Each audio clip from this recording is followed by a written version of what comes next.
নমস্কার, শুভ সন্ধ্যা। সকল শ্রোতা বন্ধুদের নতুন বছরের অনেক অনেক প্রীতি ও শুভেচ্ছা জানিয়ে শুরু হচ্ছে Shri Aurobindo পাঠচক্র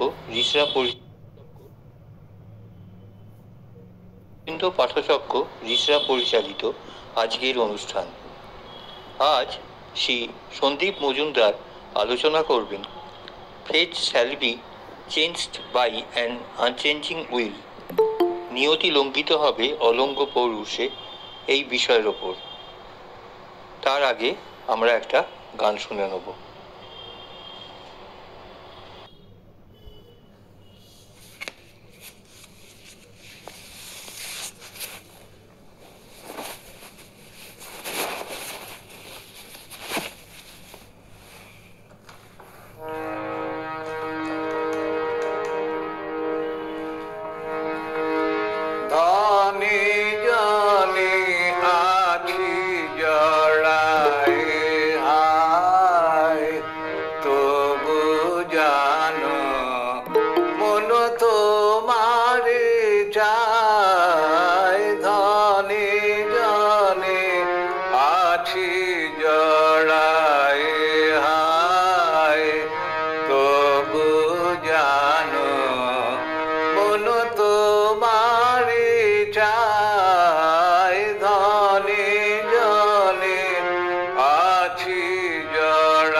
Sandeep da, over to you.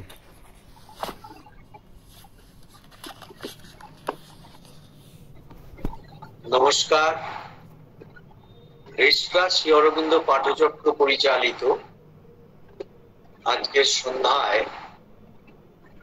আমরা এই ক্লাসে উপস্থিত হয়েছি।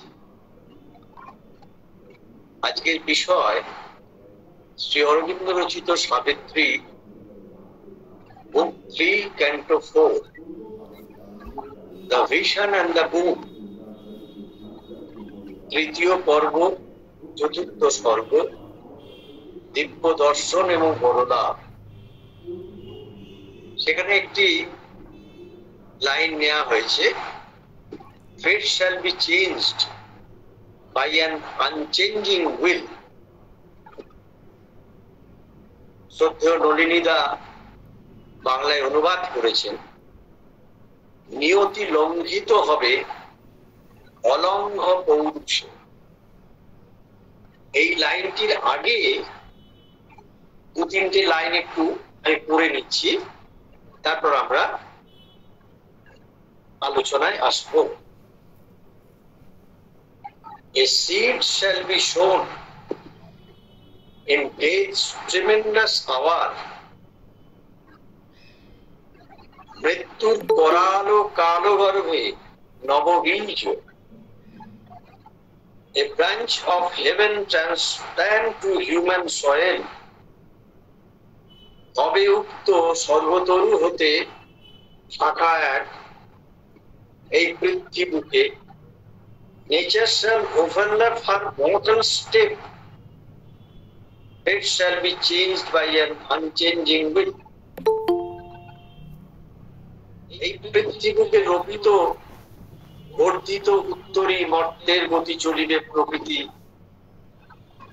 নিয়তি লঙ্ঘিত হবে অলঙ্ঘ পৌরুষে। খুব মৌলিক প্রশ্ন। আমাদের জীবনে আমরা খুব সাধারণভাবে ভীষণভাবে যেখানে প্রভাবিত, তা হলো নিয়তি বা ভাগ্য। আবিধানিক অর্থে ফেটকে অদৃষ্ট বলা হয়েছে, ইংলিশে বলা হয়েছে লট, নিয়তি বলা হয়েছে ডেস্টিনি, চরম ফল দ্য ফাইনাল ইস্যু, বিনাশ ডিস্ট্রাকশন, দৈব ঘটনা এ চান্স, মৃত্যু ডেথ। এই বিভিন্ন ভাবে নিয়তি সম্পর্কে ফেট সম্পর্কে বলা হয়েছে। কিন্তু সাধারণভাবে আমরা জানি যেটা বা মনে করি যে জীবনের মধ্যে যতই আমাদের বয়স বাড়ে, আমাদের জীবনের বিচিত্র যে গতিধারার মধ্যে দিয়ে আমাদের এই অভিজ্ঞতা হয় ভাগ্য বিষয়টি আছে, এবং এই ভাগ্য বা নিয়তি অনেক সময় এমন একটা অবস্থার মধ্যে আমাদের জীবনে প্রভাব বিস্তার করে, তখন আমাদের মন এটা ধরে নেয় যে ভাগ্য ছাড়া বা এই নিয়তি বা অদৃষ্ট ছাড়া কিছু নেই। এটা যেরকম ভাবে আমাদের চলবে সেইভাবে আমাদের চলতে হবে, যেরকম ভাবে চালাবে সেইভাবে আমরা চলবো, এরকম একটা সুস্পষ্ট ধারণা আমাদের মধ্যে গড়ে ওঠে। এই অদৃষ্ট কর্ম বিষয়টি কর্মবাদের উপর সম্পূর্ণরূপে প্রতিষ্ঠিত। যা দৃশ্যত নয়, যা আগে থেকে জানা যায় না, যা জীবন ও জগতের উপর আকস্মিক প্রভাব বিস্তার করে, তাহাই অদৃষ্ট। এই ফেট বা নিয়তির দুটো দিক আছে, ভালো দিক এবং খারাপ দিক। ভালো দিক হলো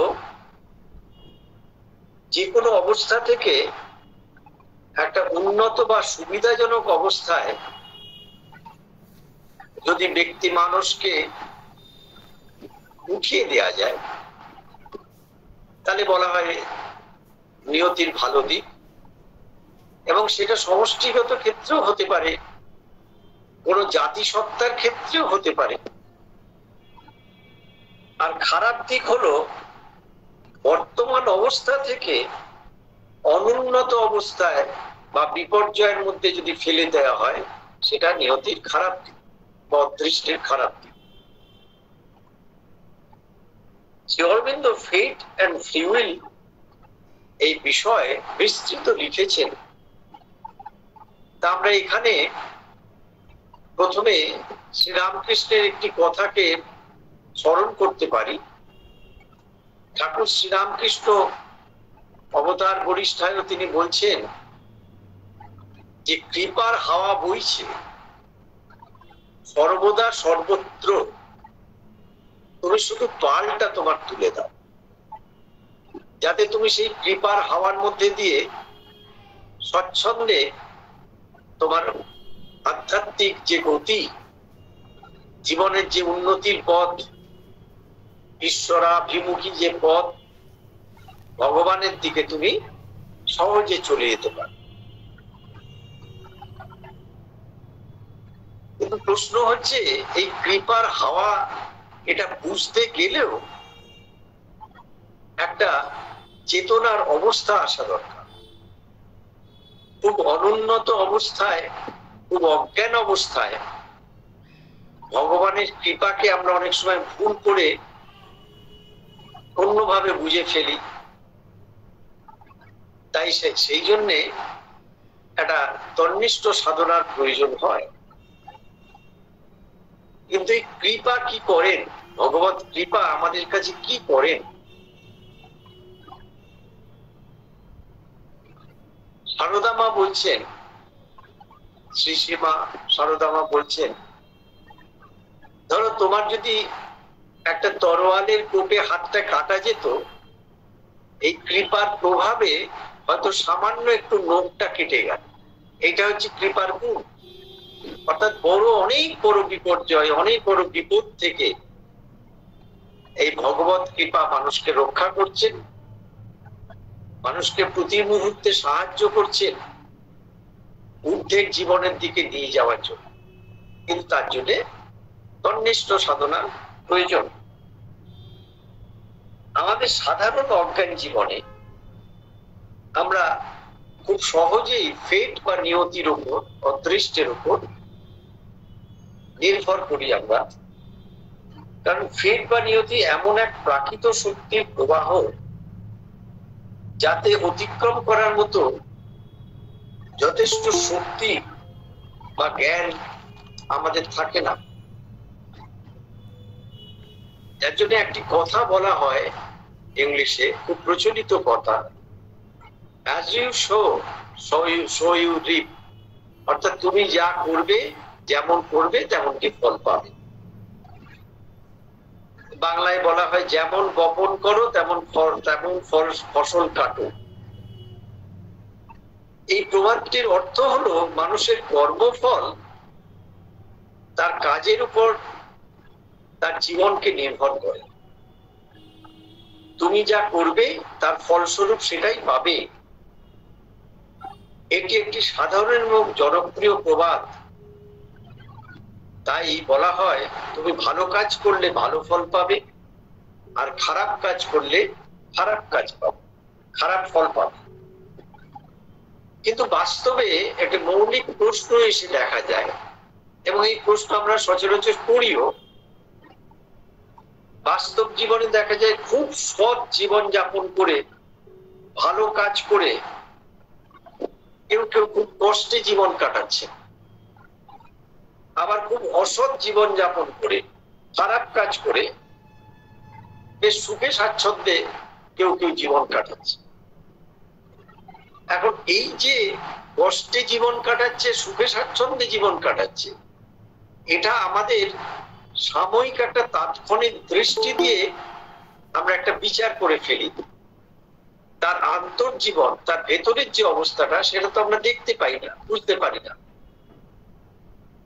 তাই সেখান থেকে সঠিক কোনো সিদ্ধান্তে সাধারণত পৌঁছানো যায় না। আইজাক নিউটনের যে থিওরি রয়েছে, তার তৃতীয় যে সূত্র, সেই তৃতীয় সূত্রে তিনি বলছেন each and every action is an equal and opposite reaction। এটা বিজ্ঞান শুধু না, এটাই এই প্রকৃতির মধ্যে একেবারে নিয়তি নির্দিষ্ট বিষয়। কারণ প্রকৃতির মধ্যেকার যে গতিধারা বা প্রবাহ চলছে, সেখানে আমি ঠিক যে বিষয়টি প্রকৃতির মধ্যে নিক্ষেপ করব, সেই বিষয়টি কোনো না কোনো ভাবে ঘুরে আমার কাছে কিন্তু ফিরে আসতে বাধ্য। এটা প্রকৃতির রহস্য সূত্রের মধ্যেই রয়েছে। মিটেতে গিয়ে ওখানে একটা সেটিং, কিন্তু তবুও আমাদের কাছে প্রশ্ন আসে জয়েনিং এ ছিল যে অনেক মানুষ আমি আজকে খারাপ কাজ করে, অসৎ কাজ করে দিব্যি জীবন কাটাচ্ছেন, আর যারা খুব সৎ জীবন যাপন করেছেন, এরকম মানুষ খুব কষ্টে জীবন যাপন করেছে। কিন্তু যে বিষয়টি আসলে জানার দরকার, ওখানে তো ওই আমার একটি প্রোগ্রাম মহৎ চলছে না, আদর্শ ওখানে নিয়ে স্কিল শেয়ার কি করে করবো? মহৎ জীবন যাপন করার জন্য হ্যাঁ, বারবার আমাকে অনেকে অ্যালাউ করতে কিন্তু হচ্ছে না, বোন কষ্টের ওটা জীবন, করে দিয়েছিল। তো ভেতর সংগ্রামের থেকেই জীবন, একটা সেটিংসে ত্যাগের ওখানে জীবনকে বেছে মানে নেন।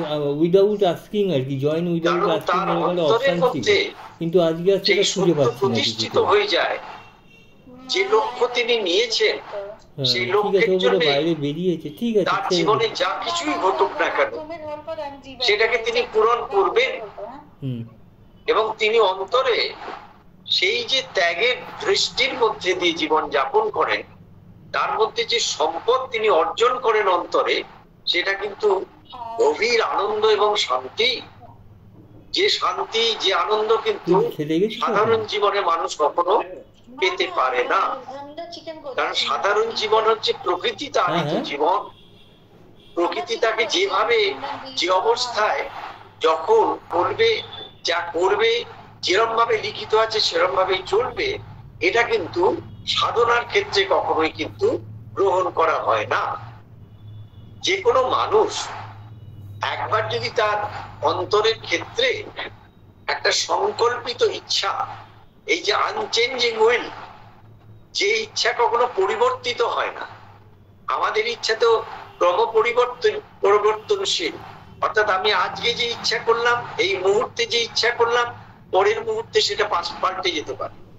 কিন্তু যেখানে আস্পৃহা বা ইচ্ছা একবারে দৃঢ়তর অবস্থায় অন্তরের একটা বোধ থেকে উঠে আসে, এবং সেখানে একটা ইনডমিটেবল স্পিরিট, একটা অদম্য শক্তি কাজ করে, এবং সেই কাজের মধ্যে দিয়ে যখন ঠিক হয়ে যায় যে এই লক্ষ্যের মধ্যে আমি পৌঁছবই, আমার জীবনে যাই কিছু ঘটুক না কেন, যে বিপদ আপদ আসুক, যে বাধা বিঘ্ন আসুক, সকলে যদি আমাকে ছেড়ে চলে যায়, যে তোমায় ছাড়ুক, আমি তোমায় ছাড়বো না, এই যে অবস্থা যখন মানুষের চলে আসে, তখন একটা মহৎ জীবনের সন্ধান মানুষ পায়। এবং সেই মহৎ জীবনের জন্য তখন এই ফেটটি কিন্তু আর কাজ করে না, এই নিয়তি কিন্তু কাজ করে না। সেই নিয়তি যদি নির্দিষ্ট ভাবে তার সম্পর্কে কিছু বলা থাকতো, যে সে এই অবধি এগোবে, এতদূর পড়াশুনো করবে, এতটা সে অর্থ উপার্জন করবে, এইভাবে সাংসারিক জীবন যাপন করবে, সেই জিনিসগুলো কিন্তু তৎক্ষণাৎ নস্যাৎ হয়ে যায়। কেন? ওই আনচেঞ্জিং উইল, অর্থাৎ এই অলঙ্ঘ পৌরুষ, তার মধ্যে দিয়ে কিন্তু সেই নিয়তির যে প্যারাফার্নালিয়া, তার যে লিমিটেশনস, সেই লিমিটেশনসটাকে কিন্তু সে অতিক্রম করে চলে যায়। এই যে স্বামীজি অ্যাচিভমেন্টের কথা বললেন, অর্থাৎ অর্জন করার কথা বললেন, এই অর্জন করার জন্য একটা ভেতরে গভীরের থেকে একটা নিশ্চল ইচ্ছা শক্তি, যে ইচ্ছা শক্তি কিন্তু কখনো পাল্টে যাবে না, কিন্তু সেটা ক্রমবর্ধমান দ্বারাই কিন্তু সে উন্নতির জায়গায় যেতে থাকবে। প্রথমে সে এমব্রায়োনিক স্টেজে খুব ক্ষুদ্র একটা বীজ আকারে সে বুকের গভীরে আস্তে আস্তে, ওই যে বলেছেন যে এখানে যে বলেছেন, মৃত্যুর করালো কালো গর্ভে নববীজ হবে উক্ত। নববীজ একটা খুব এমব্রায়োনিক স্টেজে, সেখানে কিন্তু সৃষ্টির ধারার মধ্যে দিয়ে তার মধ্যে তৈরি হয় যে আমার জীবন বা আমাদের জীবন, আমরা যে অবস্থায় রয়েছি সেখান থেকে একটা উন্নততর জীবনের দিকে আমাদের নিয়ে যেতেই হবে। এই যে বীজটি, এই যে সিডটি তৈরি হলো, সেই সিডটি কিন্তু তখন ফেট বা নিয়তির যে করাল গ্রাস, তার যে চারিদিকের যে চক্রবর্ত একটা অবস্থা থাকে, সেইখান থেকে কিন্তু তাকে পার করে নিয়ে চলে যায়। এই আনচেঞ্জিং যে উইল, অলঙ্ঘ পৌরুষ, এটা একমাত্র আসতে পারে কিন্তু হৃদয়ের গভীরে যে অন্তরাত্মা রয়েছেন সেখান থেকে। অনেকে ভাবেন যে মনের থেকে আসে, না, মন কিন্তু ওই ধরনের কোন ইনডমিটেবল স্পিরিটকে কখনোই গ্রহণ করতে পারে না। কারণ মন প্রকৃতির যে অবস্থায় দাঁড়িয়ে রয়েছে, সেখানে সেই মনকে যতক্ষণ না নীরব করা যায়, ততক্ষণ কিন্তু সেই মন অন্তরের সেই যে আলো, অন্তরাত্মার যে আলো শক্তি, তাকে গ্রহণ করতে পারে না। মন দিয়ে কিন্তু কখনো কোনো সংকল্পিত ইচ্ছাকে গ্রহণ করা যায় না। সংকল্পিত ইচ্ছা গ্রহণ হয় যাকে অলঙ্ঘ পৌরুষ বলেছে, সেটা অন্তরাত্মা থেকে। সুতরাং আমাদের যেটা প্রাথমিকভাবে যেটা এসে তাহলে দাঁড়ালো, যে যতক্ষণ না কোনো মানুষ তার অন্তরের গভীরে ঢুকে তার যে স্বরূপ, যে অন্তরাত্মা, সেই অন্তরাত্মায় বাসস্থান হিসেবে থাকতে পারছে, অন্তরাত্মায় বাস করতে পারছে, ততক্ষণ পর্যন্ত সে তার জীবনের যে মূল লক্ষ্য সেটাকে সে জানতে পারে না। বাইরে থেকে যে লক্ষ্য তার কাছে আসে, সেই লক্ষ্য কিছুদিন বাদে হয়তো ধূলিসাৎ হতে পারে, তাকে ভুল পথে নিয়ে যেতে পারে, তাকে বিপথে নিয়ে যেতে পারে। তাই জীবনের চরম যে মূল্য, চরম যে লক্ষ্য, সেটাকে পেতে গেলে হৃদয়ের গভীরে যে অন্তরাত্মা রয়েছেন তার কাছে আমাদের গিয়ে দাঁড়াতে হবে। প্রত্যেক মানুষের মধ্যে সেই অন্তরাত্মা কিন্তু জীবন্ত জাগ্রত অবস্থায় রয়েছে, এবং সেইখান থেকে যদি একবার দেখা যায় যে জীবনের লক্ষ্যটা কি, তখন কিন্তু সেই লক্ষ্য কখনোই কোনোভাবে পরিবর্তিত হবে না। সেই লক্ষ্য একবারে খুব সূক্ষ্ম থেকে আস্তে আস্তে আস্তে আস্তে বাড়তে বাড়তে সেই সমস্ত বিশ্বব্যাপী একটা জায়গায় মানুষকে নিয়ে চলে যায়। তখন ইন্ডিভিজুয়াল যে মানুষ, ব্যক্তি মানুষ, তখন বিশ্ব মানব, ইউনিভার্সাল ম্যানে গিয়ে পৌঁছে যায়। শ্রী অরবিন্দ এখানে তার আগে একটি খুব সুন্দর কথা বলেছেন, যেখান থেকে কিন্তু এই নিয়তি বা ফেটকে কিন্তু লঙ্ঘন করা যেতে পারে, বা এই ভাগ্যকে কিন্তু ছিন্ন ভিন্ন করে সামনের দিকে এগিয়ে যাওয়া যেতে পারে। সেটা হচ্ছে যখন তিনি বলছেন, ও strong ফোররানার, I have heard thy cry, one shall descend and break the iron laws. এই যে দেখুন, one shall descend, এইটা কিন্তু কোনো কল্পনা নয়, one shall descend। একজন কিন্তু একজনের অবতরণ হবেই, একজন কিন্তু নামবেন, and break the iron laws। এই আয়রন লসটা হচ্ছে ফেট বা নিয়তি, অর্থাৎ যে লৌহবিধি, যে প্রকৃতির নিম্ন স্তরের মধ্যে, যাকে লোয়ার হেমিস্ফিয়ার বলা হয়েছে, দুটো ভাগে ভাগ করা হয়েছে, একটা লোয়ার হেমিস্ফিয়ার অর্থাৎ প্রকৃতির নিম্নের দিক, একটা হায়ার হেমিস্ফিয়ার প্রকৃতির ঊর্ধ্বের দিক।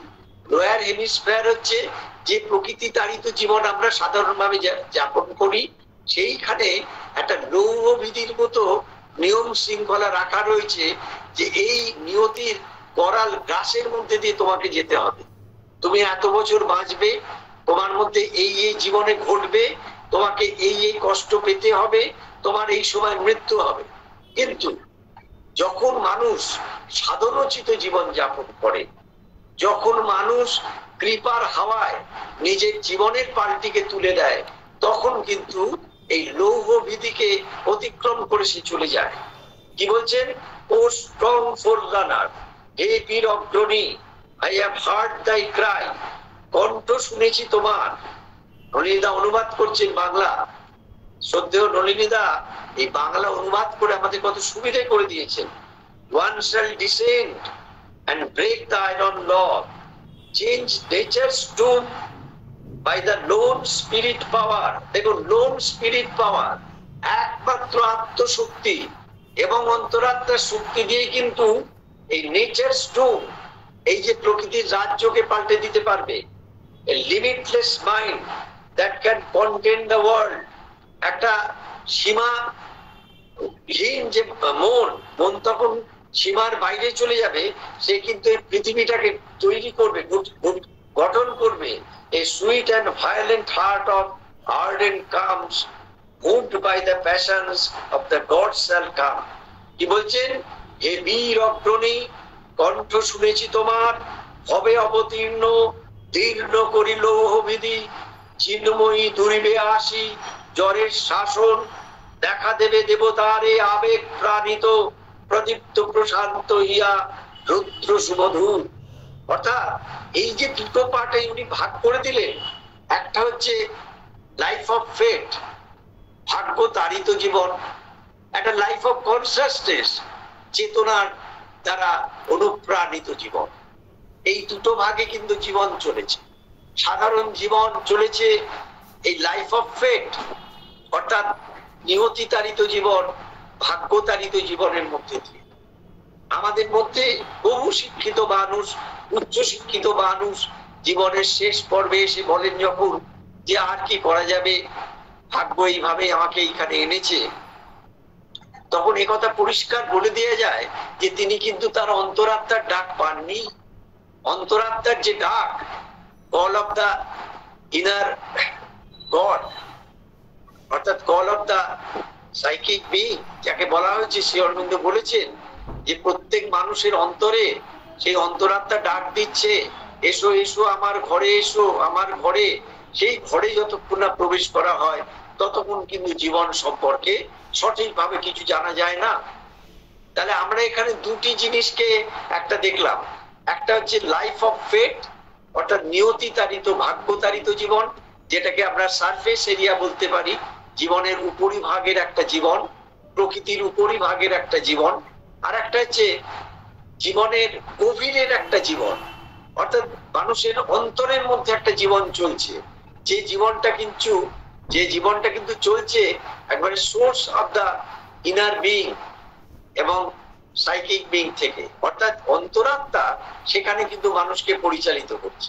তাহলে দুটো ভাবে মানুষ পরিচালিত হচ্ছে, একটা অন্তরাত্মার দ্বারা পরিচালিত হচ্ছে, আর একটা পরিচালিত হচ্ছে সে কিসের দ্বারা, না তার ভাগ্যের দ্বারা। এখন কথা হচ্ছে মৌলিক প্রশ্ন যেটা, আমি ভাগ্যতাড়িত জীবনের মধ্যে থাকবো না অন্তরাত্মার দ্বারা অনুপ্রাণিত জীবনের মধ্যে যাব? এই মৌলিক প্রশ্ন যখন মানুষের মধ্যে এসে দেখা দেয়, তখনই তার মধ্যে কিন্তু সেই আওয়ার অফ গড, সেই দেব মুহূর্ত এসে উপস্থিত হয়। তখন তার জীবন পাল্টাতে থাকে, তার দৃষ্টি পাল্টাতে থাকে, তার শ্রবণ পাল্টাতে থাকে, তার বাক্য পাল্টাতে থাকে, তার জীবনের সমস্ত কিছু পাল্টাতে থাকে। এই যে পুরাতন মানুষটি, ভাগ্যতাড়িত যে মানুষ দুঃখ দৈন্যের মধ্যে দিয়ে, কষ্টের মধ্যে দিয়ে, প্রকৃতিতাড়িত জীবনের মধ্যে দিয়ে চলছিল, সেই মানুষ একদিন সগর্বে বলে ওঠে, অহং ব্রহ্মাস্মি, আমি ব্রহ্ম হব। অহং ব্রহ্মাস্মি, আমি ব্রহ্ম হব। এই কথা বলার জন্য তার হৃদয়ের গভীর থেকে একটা প্রেরণার বোধ সে পেয়ে যায়, এবং সেখান থেকে সে অন্তরের পথ কেটে পথ চলতে শুরু করে। শ্রী অরবিন্দ এই যে এখানে ফেট এন্ড ফ্রি উইল সম্পর্কে আমি বললাম, ফেট মানে হচ্ছে নিয়তি বা ভাগ্য, আর ফ্রি উইল মানে হচ্ছে ওই আনচেঞ্জিং উইল, অর্থাৎ একটা স্বাধীন ইচ্ছা। দেখুন, খুব সহজ ভাবে জীবনের দিকে তাকালে বোঝা যায়, একটা মানুষ খুব দৃষ্টান্ত স্বরূপ ভাবে দেখুন, আমরা যদি উদাহরণ হিসেবে নিই, একজন মানুষ বসে রয়েছে, তিনি কোনো কিছুই করছেন না, তিনি বসে রয়েছেন, কিন্তু তার মধ্যে কিন্তু স্থিতধী অবস্থা নেই। তার মনের মধ্যে অসংখ্য চিন্তা ভাবনা চলছে, তার প্রাণের মধ্যে অসংখ্য চাওয়া পাওয়া চলছে, তার শরীরের মধ্যে অসংখ্য অভ্যাসের ক্রিয়াকলাপ চলছে, কিন্তু তিনি বসে রয়েছেন। এবার সেই মানুষটি এই বসে থাকতে থাকতে একটা ইচ্ছা প্রকাশ করলো যে আমি এই বসা অবস্থা থেকে ওই যে সামনের যে জায়গাটা, ওইখানটা যাব। এই যে ক্ষুদ্র ইচ্ছা প্রকাশ করলো, এই ইচ্ছাটাকে বলা হয় ফ্রি উইল বা স্বাধীন ইচ্ছা। অর্থাৎ তার ওই বসে থাকার যে নিয়তি নির্দিষ্ট অবস্থান, সেখান থেকে তিনি ফ্রি উইল বা স্বাধীন ইচ্ছার মধ্যে দিয়ে তিনি কিন্তু তার এই বসে থাকা অবস্থা থেকে তার অবস্থানটা পাল্টে একটা চলমান অবস্থার মধ্যে চলতে থাকলেন। এই যে ফ্রি উইল, এই ফ্রি উইল বা স্বাধীন ইচ্ছাটা কিন্তু সব সময় আমাদের প্রতিদিনের জীবনে কাজ করে। দেখবেন, নিজেদের দিকে তাকিয়ে দেখবেন, কখনো কখনো মনে হয় কোনো কাজের জন্য আর ইচ্ছে করছে না, বসে থাকতে ইচ্ছে করছে, অলস জীবন যাপন করতে ইচ্ছে করছে, মন্থর জীবন যাপন করতে ইচ্ছে করছে। তখন একবারে নিশ্চিত জেনে রাখা ভালো, সেটা কিন্তু প্রকৃতি, নেচার আমাদের ট্র্যাক করছে, নেচার আমাদের আস্তে আস্তে আস্তে আস্তে নিয়ে চলেছে কিন্তু একটা তমস বা একটা অন্ধকার বা একটা তামসিক অবস্থার মধ্যে। আর যখনই সেই অবস্থার মধ্যে দিয়ে একটা মনে হবে না আমি এই কাজটি করি, সদর্থক অর্থে কাজ, এই কাজটি করি, এই বইটি পড়ি, এই লেখাটি লিখি, এই কিছু করি, তখনই জেনে রাখবেন তার মধ্যে একটা স্বাধীন ইচ্ছা বা একটা সোর্স অফ অ্যাসপিরেশন তৈরি হলো। সেটা কিন্তু অভিপ্সা বা আস্পিয়া নয়, সেটা একটা স্বাধীন ইচ্ছা বা ফ্রি উইল। এই ফ্রি উইলটা কিন্তু প্রত্যেক মানুষের মধ্যে ভগবান কিন্তু দিয়ে রেখেছেন। তুমি ইচ্ছে করলে দিনের পর দিন বিছানায় শুয়ে শুয়ে, নিদ্রার মধ্যে যেতে যেতে, তামসিক অবস্থায় যেতে যেতে, বিনাশের মধ্যে যেতে যেতে, মৃত্যু দীর্ঘ অবস্থায় যেতে যেতে তুমি একবারে শেষ হয়ে যেতে পারো। আর তুমি ইচ্ছে করলে তোমার যে স্বাধীন ইচ্ছা তোমাকে দেয়া হয়েছে, স্বাধীন ইচ্ছেটা বাড়াতে বাড়াতে তুমি আস্তে আস্তে নিজেকে তৈরি করতে করতে, নিজেকে গঠিত করতে করতে, নিজের মধ্যে একটা অন্তর গঠন করতে করতে এমন অবস্থায় তুমি নিয়ে যাবে যে তুমি তখন ওই বিছানা ছেড়ে লাফিয়ে উঠে তুমি একটা সংকল্পিত কর্মের মধ্যে গিয়ে ঝাঁপিয়ে পড়বে। এই দুটো অবস্থা, প্রথম অবস্থা হচ্ছে নিয়তি নির্দিষ্ট অবস্থা, অর্থাৎ আমার নিয়তি আমাকে বলেছে এইভাবে শুয়ে থাকতে থাকতে অলস গতিতে, মন্থর গতিতে মৃত্যুর দিকে, মৃত্যুর কবলিত হয়ে দিনে দিনে বিনাশের মধ্যে চলে যাওয়া। আর আমার বুকের গভীরের যে স্বাধীন ইচ্ছা, সে আমাকে প্ররোচিত করছে, প্রবোধিত করছে, অনুপ্রাণিত করছে সামনের দিকে এগিয়ে যাওয়ার জন্য। যে সামনের দিকে একটা আমার কাছে দুর্গেয় লক্ষ্য রয়েছে, যে লক্ষ্যটায় কিন্তু পৌঁছতে পারলে আমার জীবন পরিপূর্ণভাবে সার্থক হয়ে যাবে। এই দুটোর মধ্যে কোন চয়েসটাকে আমি নেব সেটা নির্ভর করবে আমার মনোভাবের ওপর। যার জন্যই স্বামীজি বললেন এই কথাটি, but with a positive attitude and hard work, যারা সদর্থক মনোভাব নেয় এবং কঠোর পরিশ্রম করে, সাকসেস ইজ কল্ড অ্যাচিভমেন্ট, তাদের ক্ষেত্রে সে সাফল্য হচ্ছে অর্জন করা। এই অর্জন করা আর কোনোটা একটা মুফতে পাওয়া, দুটোর মধ্যে তফাৎ আছে। শ্রী অরবিন্দ ফেট এন্ড ফ্রি উইল, তার যে লেখা, বিস্তৃত লেখা, তার কিছু অংশ আমি আসছি, সেখানে বলছেন Shri Aurobindo emphasizes the gradual liberation of the human soul from the limitations of ignorance and the bondage of the natural world. অর্থাৎ শ্রী অরবিন্দ খুব জোর দিচ্ছেন একটা ক্রমবর্ধমান মুক্তির জন্য, যে মুক্তি মানুষকে তার অন্তরাত্মাকে নিয়ে চলবে কোথা থেকে না, তার অজ্ঞানতার যে সীমাবদ্ধতা, সে যে অজ্ঞান জীবন যাপন করছে, যে জীবনে সে ধরে নিয়েছে তার কিছু হবে না, তার দ্বারা কিছু হবে না, সে খুব ছোট, সে খুব নিচু, সে খুব দিনহীন, তার দ্বারা কিছু হতে পারে না, এই ধরনের একটা অজ্ঞান জীবনের মধ্যে দিয়ে চলছে। এবং প্রকৃতি তারিত যে জীবন, সেই জীবনের দাসত্ব অবস্থায় চলছে। এটা সব থেকে বড় কথা। আমরা যে দাসত্বের কথা বলি, কৃতদাসতার কথা বলি, সেটা বাইরের, কিন্তু আমরা নিজেরাই প্রকৃতি তারিত জীবনে যে চলি, কৃতদাসের মধ্যে চলি। প্রকৃতি আমাদের সব সময় একটা পুতুলের মতো যে নাচাচ্ছে, সেই যে bondage of the natural world, সেইখান থেকে শ্রী অরবিন্দ বলছেন একটা ক্রমবর্ধমান মুক্তির দিকে মানুষের অন্তরাত্মা চলেছে, আরো ঊর্ধ্বতর চেতনার দিকে চলেছে। This liberation is achieved through the conscious and knowledge. এই যে মুক্তি, এই মুক্তিটা দুটো উপায় হতে পারে, একটা হচ্ছে চেতনার দ্বারা এবং জ্ঞানের দ্বারা, অর্থাৎ অজ্ঞান থেকে জ্ঞানের দ্বারা জ্ঞানের মধ্যে আসা এবং অচেতন থেকে চেতনার মধ্যে আসা। তাই জন্যই শ্রীরামকৃষ্ণ বললেন তোমাদের চৈতন্য হোক। এই চৈতন্য হওয়াটা মানে কিন্তু বাইরে থেকে সচেতন না, ভেতরের থেকে একটা সচেতন বোধ যে আমার জীবনটাকে আমি কোন লক্ষ্যের দিকে নিয়ে যাব।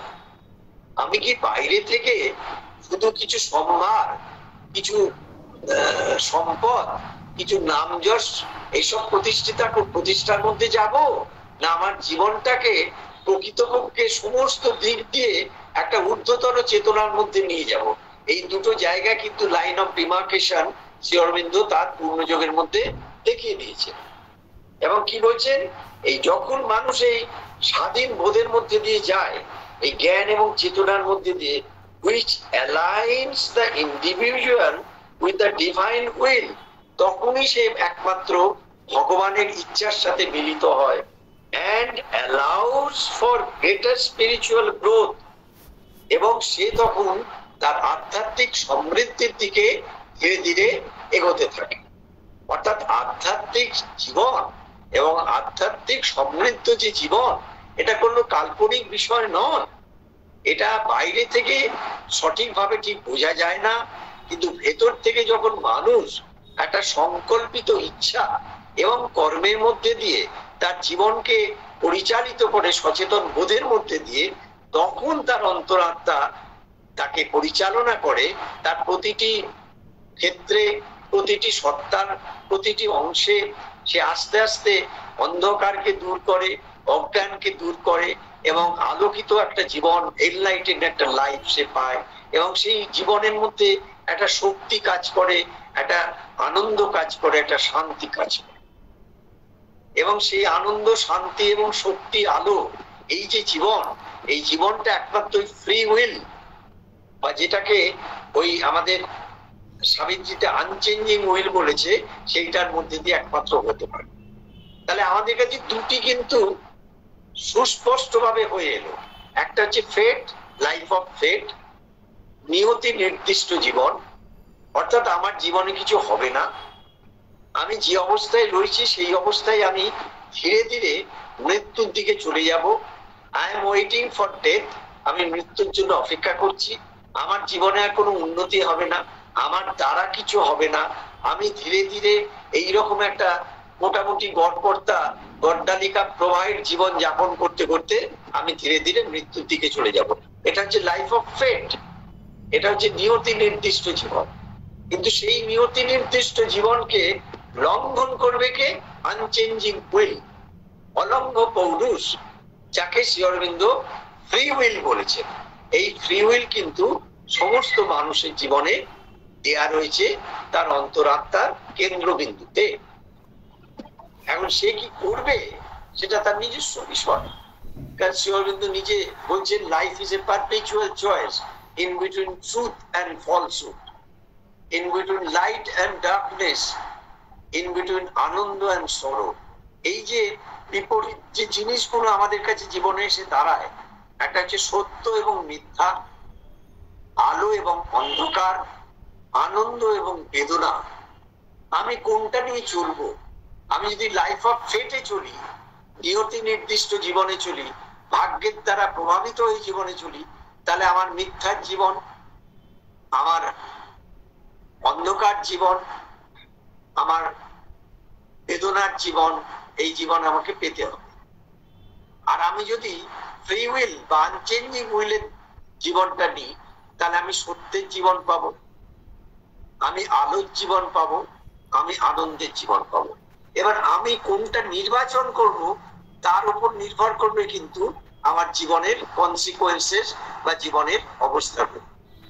শ্রী অরবিন্দ এরপর আরেকটি জায়গায় বলছেন, ইন এসেন্স, অর্থাৎ ব্যাপারটাকে যদি খুব সারমর্ম করে বলা হয়, শ্রী অরবিন্দের পার্সপেক্টিভ, অর্থাৎ শ্রী অরবিন্দের যে দৃষ্টিভঙ্গি, জগৎ দৃষ্টিভঙ্গি on fate and free will, অর্থাৎ এই যে নিয়তি এবং স্বাধীন ইচ্ছার কথা যে তিনি বলেছেন, আনচেঞ্জিং উইলের কথা বলেছেন, সাজেস্ট এ ডাইনামিক ইন্টারপ্লে। খুব ভালো করে বোঝার দরকার। সাজেস্ট এ ডাইনামিক ইন্টারপ্লে, ভালো করে শুনতে হবে, বুঝতে হবে। এটা কিন্তু খুব গতিশীল আন্তর খেলা, একটা বাইরের খেলা না, যেটা চোখে দেখা যাবে না, যেটাকে বাইরে থেকে দেখানো যাবে না, সেটা কিন্তু ভেতরের খেলা, প্রকৃতির অন্তরের মধ্যে দিয়ে খেলা। where the individual's choices through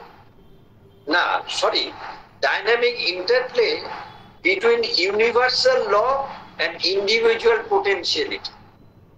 অর্থাৎ এই বিশ্ব জাগতিক যে নিয়ম রয়েছে, যাকে একটা ফেট হিসেবে বা কর্মবাদ হিসেবে বলা হয়, আর একটা হচ্ছে মানুষের অন্তর্নিহিত একটা শক্তি, যে শক্তি দিয়ে কিন্তু এই যে জাগতিক বিষয়ের যে নিয়ম সেটাকে সে ভেঙে চুরে চলে যেতে পারে। বলছেন where the individual's choices ইংলিশটা আরেকবার বলুন।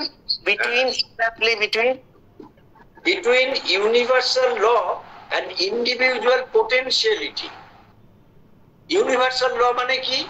এই যে ধরুন, যে বাইরের দিকে যে প্রকৃতির নিয়ম রয়েছে, সূর্য উঠছে, সূর্য অস্ত যাচ্ছে, আকাশে চাঁদ দেখা যাচ্ছে, তারা দেখা দিচ্ছে, হাওয়া বইছে, বাতাস বইছে, এবং সেই বাতাসের রকম ফের রয়েছে, নদীতে স্রোত রয়েছে, সমুদ্র উত্থান পাতাল করছে, এই যে সমস্ত প্রাকৃতিক যে নিয়ম চলছে, সেই নিয়মের দ্বারা মধ্যে দিয়ে মানুষের জীবনেরও একটা নিয়ম আছে।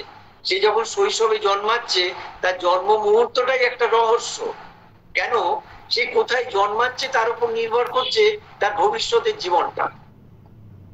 সে যদি খুব একটা মানে ধরুন খুব একটা বাজে পরিবেশ, খুব মানে অপকৃষ্ট অবস্থার জীবনে যাপন মধ্যে দিয়ে সে জন্মায়, তাহলে সেখানে যে চারপাশটা যেটা পাবে, আর সে যদি একটা উৎকৃষ্ট অবস্থার মধ্যে দিয়ে জন্মায়, সেখানে তো সেই পরিবেশটা আলাদাভাবে পাবে। সুতরাং জীবনের এই রহস্যটাও কিন্তু, জন্মানোর রহস্যটাও একটা পার্সপেক্টিভ জীবনের ক্ষেত্রে। যার জন্য এই জীবনে যত বেশি সচেতন প্রয়াসের মধ্যে এই যোগ সাধনা করা যাবে, তাহলে পরবর্তী জীবনটা সেই উচ্চতর চেতনার জায়গাতেই কিন্তু জন্মের অবস্থানটা আসবে। একবার এটা মানে চিরসত্য। শ্রী অরবিন্দ কি বলছেন? Shri অরবিন্দ's perspective on fate and free will suggest a dynamic interplay। দেখুন এইখানে কথাটা যে বলছেন ইন্টারপ্লে, তারপরে বাইরের কোনো খেলা না, যেটা বাইরের মন দিয়ে বোঝা যাবে না, বাইরের প্রাণ দিয়ে বোঝা যাচ্ছে না, বাইরের শরীর দিয়ে ধরা যাচ্ছে না, ইন্টারপ্লে ভেতরের দিক দিয়ে। যেমন ধরুন একজন মানুষ, সে ভেতরে এই মুহূর্তে সে কি ভাবছে, থট প্রসেসের মধ্যে দিয়ে, তার ব্রেনের মধ্যে দিয়ে কি কাজ হচ্ছে, এবং সেই কাজের মধ্যে দিয়ে সেই কোন জায়গাটা সিদ্ধান্ত নিচ্ছে, সেই সিদ্ধান্তের মধ্যে দিয়ে সে মানুষের মঙ্গল করছে না অমঙ্গল করছে, সমস্তটা কিন্তু একটা ইন্টারপ্লে। যে ঘটনা ঘটে গেল, এই ঘটনা তো মানুষই ঘটালো। কোন মানুষ ঘটালো? যে মানুষের মধ্যে মনুষ্যত্বের বোধ নেই, যে মানুষ ভীরু কাপুরুষ, যে মানুষ নিজেকে ভেতরে দুর্বল মনে করে, যে মানুষ কোনোদিন অন্তরাত্মার সংস্পর্শ পায়নি, যে মানুষ নিম্ন প্রকৃতির দ্বারা প্রভাবিত, সেই মানুষ নিজের সেন্স অফ ইনসিকিউরিটি থেকে কতজন মানুষকে মেরে ফেললো। এটা তো সাইকোলজিক্যাল ব্যারিয়ার একটা। এই সমস্তটা মনুষ্যত্বের উপর নির্ভর করে। যে মানুষ মনুষ্যত্বের বিরোধী কাজ করে, জেনে রাখতে হবে তার মতো অমানুষ শুধু না, তার মতো দুর্ভাগা মানুষ পৃথিবীতে নেই। কেন? সে তার অন্তরাত্মাকে সম্পূর্ণ রূপে আচ্ছাদিত করে দিল। তাহলে এই যে ইন্টারপ্লে, ভেতরে যে খেলাটা চলছে, সেটা কি বলছেন? Between universal law and individual potentiality. একটা কিন্তু বাইরের প্রকৃতিগত নিয়ম কাজ করছে। শ্রী অরবিন্দ ফেটকে অস্বীকার করছেন না।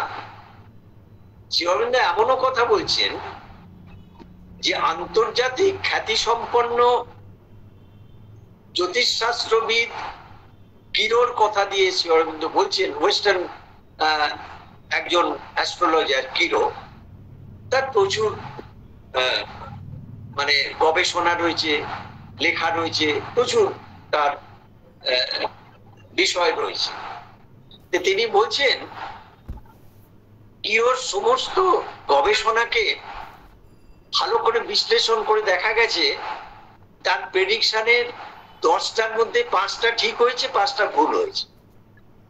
5টা যে ঠিক হয়েছে সেটাকে শ্রী অরবিন্দ অস্বীকার করছেন না, কিন্তু 5টা যে ভুল হয়েছে সেটাকেও তো স্বীকার করতে হবে। তাহলে ভুল হওয়ার সম্ভাবনাও কিন্তু এই ফেটের মধ্যে দিয়ে আছে। অর্থাৎ আমাদের যে হস্তরেখা, আমাদের যে হরোস্কোপ, তার মধ্যে যা কিছু আছে সেই সমস্ত কিছুকে অতিক্রম করা যায় যদি যোগ সাধনার মধ্যে দিয়ে মাতৃ চেতনাকে ধরে ফেলা যায়। তাহলে জীবনে যা কিছু ঘটছিল, যা ঘটাচ্ছিল, সেই সমস্ত কিছুকে সে কিন্তু ছিন্ন ভিন্ন করে একটা সূর্যালোকিত পথের মধ্যে দিয়ে ঊর্ধ্ব চেতনার মধ্যে দিয়ে নিয়ে যাবে। তার জন্য ভেতরে একটা আনচেঞ্জিং উইল বা ফ্রি উইল প্রত্যেক মানুষকে দেওয়া আছে। সেইটাকে ধরতে গেলে তো সাধনার দরকার, যেহেতু তো অপর ভাষা বোন দিয়ে হবে না। কিন্তু সাধারণ মানুষ করে কি, অপর ভাষা বোন দিয়ে ভাগ্যকে বা ভাগ্যতাড়িত জীবনকে মেনে নেয় এবং মেনে নিয়ে সে বলে যে আমার ভাগ্যেই হয়েছে, আমি আর কি করব। তারপর কি বলছেন, where the individual's choices through influenced by a divine plan and inherent nature, যখন সে ওই ইন্ডিভিজুয়াল পোটেনশিয়ালিটি এবং তার ওই স্বাধীন ইচ্ছা নিয়ে চলতে থাকে, তখনই কিন্তু ভগবানের পরিকল্পনা তার জীবনে কাজ করতে শুরু করে। আরে বাবা, ভগবান যে আমার মধ্যে কাজ করবেন, আমি কি ভগবানকে কাজ করার সুযোগটা দিয়েছি? না আমি নিজেই আমার অজ্ঞানতা আর অন্ধকার জীবনের মধ্যে দিয়ে নিজের জীবনকে তৈরি করে একটা অন্ধকারের মধ্যে দিয়ে চলেছি? সেটা আমাকে দেখতে হবে তো, কোনটাতে আমি যাব আর কোনটাতে যাব না সে তো আমাকেই বুঝতে হবে। Can contribute to their spiritual evaluation, এবং তখনই মানুষের কিন্তু প্রকৃত আধ্যাত্মিক মূল্যায়ন হয় and the realization of their full potential, তার যে সর্বক্ষমতা যেটা রয়েছে, অন্তরাত্মার যে সর্বক্ষমতা, সার্বভৌম ক্ষমতা রয়েছে, যে ক্ষমতা বলে সে পৃথিবীকে জয় করতে পারে। যার জন্য একজন স্বামী বিবেকানন্দ মাত্র ৩৯ বছর বয়সে যে কাজ করেছেন, সেই কাজ এখনো পর্যন্ত সারা পৃথিবীর মানুষের মধ্যে দিয়ে গবেষণার মধ্যে দিয়ে চলছে। কিভাবে সেই কাজ হতে পারে, এটা বিস্ময়কর ব্যাপার। তার কারণ হচ্ছে তিনি কি করেছেন, না তার মধ্যেকার যে ফুল পোটেনশিয়ালিটি, সার্বভৌম যে আত্মিক শক্তি, সেইটার মধ্যে দিয়ে তার জীবনকে পরিচালনা করেছে। যারা নিজের এই আত্ম অন্তরের যে সার্বভৌম শক্তির দ্বারা চলে, তারাই কিন্তু জীবনে মহান মানুষ, মহাপুরুষ, মহাযোগী হয়ে ওঠে। আর বাকি গড়পড়তা মানুষ তারা ভাগ্যতাড়িত জীবনে চলে বলে তাদের জীবনটা ধীরে ধীরে অন্ধকারের মধ্যে, অজ্ঞানের মধ্যে এবং ধীরে ধীরে অলস মন্থর জীবন, মৃত্যুকে যেন আহ্বান করা হচ্ছে, অপেক্ষা করছে মৃত্যুর জন্য, এইরকম জীবনের মধ্যে দিয়ে মানুষ চলাফেরা।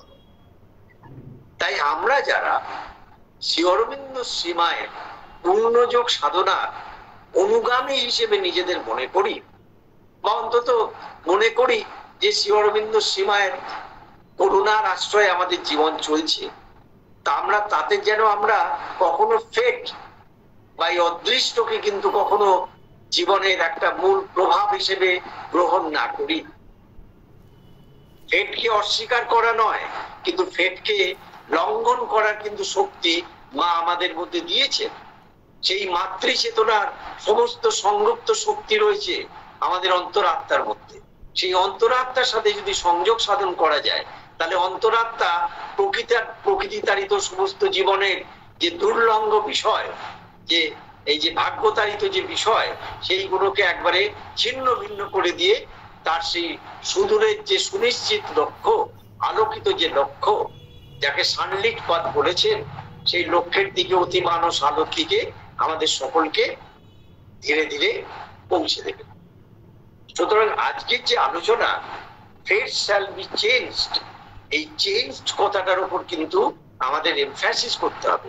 অবশ্যই আমার ভাগ্যে কি আছে সেটা আমার দেখার দরকার নেই, কিন্তু ভাগ্যকে অতিক্রম করার জন্য আমাদের মধ্যে যে আনচেঞ্জিং উইল দিয়েছেন, যে সংকল্পিত ইচ্ছা দিয়েছেন, যে ফ্রি উইল দিয়েছেন, স্বাধীন ইচ্ছা দিয়েছেন, যে ইচ্ছার বলে কিন্তু আমরা মাতৃ চেতনার কাছে যদি নিজেদের খুলে রাখি, তাহলে কিন্তু আমাদের ভাগ্য আমাদের জীবনে আর কাজ করবে না।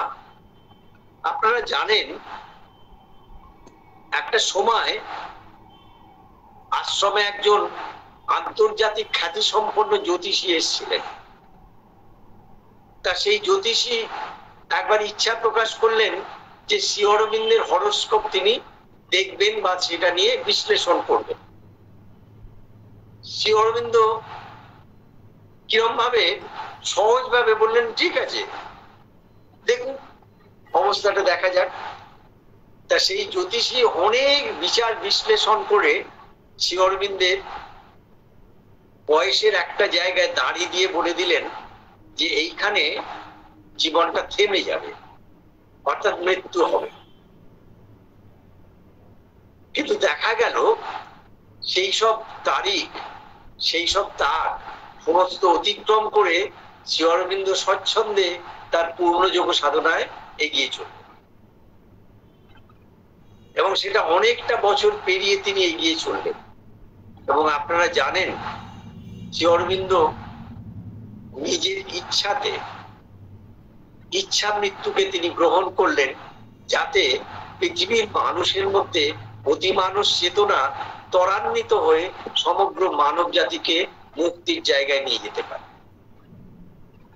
তাই আসুন আমরা যারা শ্রী অরবিন্দ মায়ের সন্তান, তারা মনে করি ভাগ্য নয়, ভাগ্যকে পরিবর্তন করার জন্য যে আমাদের মধ্যে স্বাধীন ইচ্ছা দিয়েছেন, যেই স্বাধীন ইচ্ছার একটা ঊর্ধ্বতর রূপ হচ্ছে আস্পৃহা, যাকে শ্রীরামকৃষ্ণ ব্যাকুলতা বলেছেন, তার মধ্যে দিয়ে আমাদের জীবনকে আমরা পুরানো জীবন থেকে নতুনের জীবনে নিয়ে যাই, পুরাতন মনকে নতুন মনের দিকে নিয়ে যাই, পুরাতন প্রাণকে নতুন প্রাণের দিকে নিয়ে যাই, পুরাতন শরীরকে নতুন শরীরের দিকে নিয়ে যাই, দিয়ে আমরা সম্পূর্ণভাবে শ্রী অরবিন্দ মায়ের যন্ত্র হয়ে এই পৃথিবীর মাটিতে যাতে স্বচ্ছন্দে আনন্দে শান্তিতে জীবনযাপন করি, সেই আশায় আমরা আজকে সাবিত্রীর পাঠ এখানে শেষ করলাম। ওম আনন্দময়ী চৈতন্যময়ী সত্যময়ী পরমে। সন্দীপদা, হ্যাঁ বলুন। ফ্রি উইলের সাথে কেউ রাজস্বিক উন্মাদনাটাকে গুলিয়ে ফেলতে পারে তো? ফ্রি উইলটা যদি ফ্রি উইলের ক্যারেক্টারটা হবে গভীর শান্ত, এবং তার মধ্যে কোনো উত্তেজনা উন্মাদনা থাকবে না। যখনই উত্তেজনা উন্মাদনা থাকবে তখনই দেখা যাবে সেটা সেখানে রাজসিকতা যুক্ত হয়েছে, এবং সেই যে রাজসিক আবেগ উত্তেজনা বা যে উত্তেজনা বা উন্মাদনা, সেটা কিন্তু ফ্রি উইলটাকে নষ্ট করে দেবে। ফ্রি উইলটা আসবে খুব সহজ ভাবে, স্বচ্ছন্দে, হৃদয়ের গভীর থেকে উঠে আসবে, এবং সমস্ত প্রকৃতির মধ্যে খুব প্রশান্তির সাথে সে কিন্তু প্রভাব বিস্তার করবে। যেমন ধরুন একটা উদাহরণ দিই, অনেকে বুঝতে পারেন না, ধরতেও পারেন না, এবং ভুল ব্যাখ্যা করেন। শ্যামপুকুর লেনে শ্রী অরবিন্দ 4 নম্বর শ্যামপুকুর লেনে দোতলার ঘরে অটোমেটিক রাইটিং করছিলেন, অর্থাৎ পেনটা ধরছিলেন আর ভগবান যে নির্দেশ সেটা খাতার উপর লেখা হচ্ছিল, কয়েকজন বসেছিলেন। এই সময় রাম মজুমদার শ্রী অরবিন্দের একজন ভক্ত এসে বললেন, স্যার আপনার নামে খুব খারাপ একটি ওয়ারেন্ট বেরিয়েছে লালবাজার থেকে, এক্ষুনি শুনলাম, এবং তারা আপনাকে অ্যারেস্ট করতে আসছে। সাধারণভাবে মানুষ বিচলিত হয়। শ্রী অরবিন্দ দাঁড়ালেন, চলতে শুরু করলেন, কিছু মুখে বললেন না। এই হচ্ছে ফ্রি উইল। তিনি ভেতর থেকে নির্দেশ পেয়ে গেছেন গো টু চন্দন নগর। এত কংক্রিট একটা সাবস্ট্যান্স এটা, যেটা বাইরের বুদ্ধি দিয়ে কিন্তু বোঝা যাবে না। তাতে কিন্তু কোনো উন্মাদনা ছিল না, কোনো উত্তেজনা ছিল না, কোনো দৌড়দৌড়ি ছিল না। তিনি শ্যামপুকুর লেন থেকে, কলকাতার হাতিবাগান অঞ্চলের শ্যামপুকুর লেন থেকে বেরিয়ে গলি টলি পেরিয়ে বাগবাজারের ঘাটে আসতেন। অনেক রাত্রি, কোনো নৌকা নেই। অনেক বাদে দেখা গেল একটা লণ্ঠন দুলতে দুলতে আসছে, মানে একটা নৌকা আসছে। সেই নৌকায় তিনি উঠলেন, তার ওই সঙ্গীদের নিয়ে চলে গেলেন চন্দননগর। এই যে ফ্রি উইল হচ্ছে এইটা, গো টু চন্দননগর। এটা কিন্তু বাইরে থেকে কেউ বলে দেয় না, কেউ বুঝিয়ে দেয় না। যখনই তাতে উত্তেজনা, যখনই তাতে উন্মাদনা আসবে, তখনই তার রাজসিক হবে, এবং সেটা ব্যর্থতায় পর্যবেসিত হবে। ঠিক আছে সমাধি? হ্যাঁ হ্যাঁ। তাহলে আমরা এখানে আজকে শেষ করলাম, আবার আগামী মাসে আমরা অপেক্ষা করব। আর যারা উপস্থিত আছেন সকলকে সাদর আমন্ত্রণ জানাই 2 মে শুক্রবার দিন শ্রী অরবিন্দ ভবনে, শ্রী অরবিন্দ কেন্দ্র উত্তর কলকাতার অনুষ্ঠান। আপনারা সকলেই আসবেন। নমস্কার। ঠিক আছে, ঠিক আছে, নমস্কার।